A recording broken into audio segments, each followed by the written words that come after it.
was a certain naivety around the whole, that first day, because the sheer scale of the undertaking.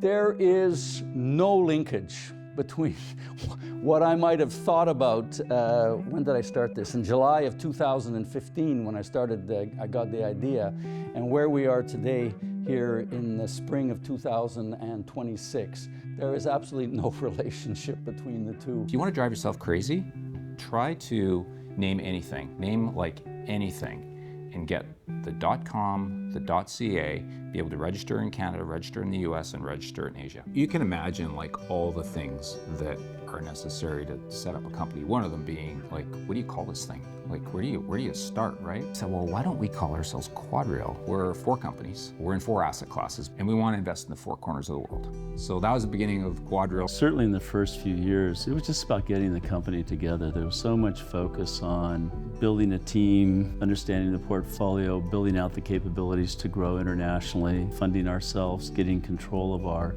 finances. So that was really the beginning. So we were truly a startup. So our first office, we had a package office space in Vancouver. I paid for it with my personal credit card. And we literally, I think when Diane started, she was sitting on cardboard boxes. My first earliest memories are of Jonathan and Steve Barnett and Remco, who were the 3 other people who were involved with QuadReal from the very beginning, along with Paul Cantor, who was our founding chair. And so I felt incredibly lucky to be with that group of people getting this amazing thing going. There were no financial statements. We were building the general ledger from scratch and the trial balances. We had to build everything from scratch. There was no playbooks in terms of how to do things. So it was a piece where we really got to think, collaborate with each other, whoever was here at that time, and build things. And you know, a lot of the things that we did work on and built at that time, we still rely upon today. I can remember my first day. I had heard a lot about the promise of what we were trying to build here. And it was nervous anticipation, and I was welcomed with open arms. And I remember when we were taking in the first tranche of real estate, how we were very nervous about how that would go, and it just went.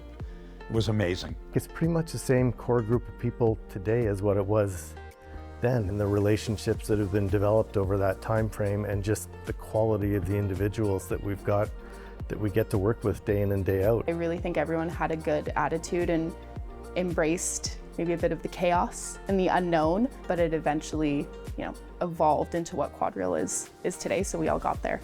I'd say that I can't believe this is happening moment for me is when the value of QuadReal it was over $1 billion.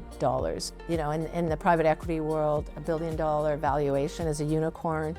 And that was when I first realized, you know, we've created this organization from scratch. It's quite an accomplishment to have done that. Sometimes the only way you get started on something is if you don't know the ending.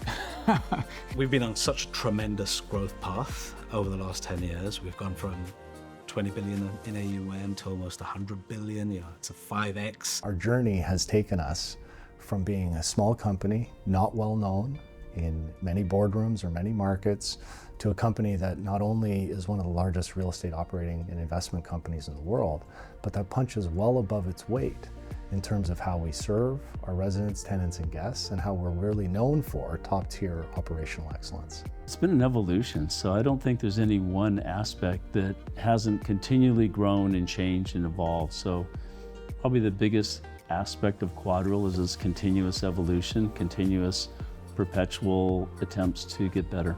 I think probably the greatest thing that defines us today is the lack of a rule book.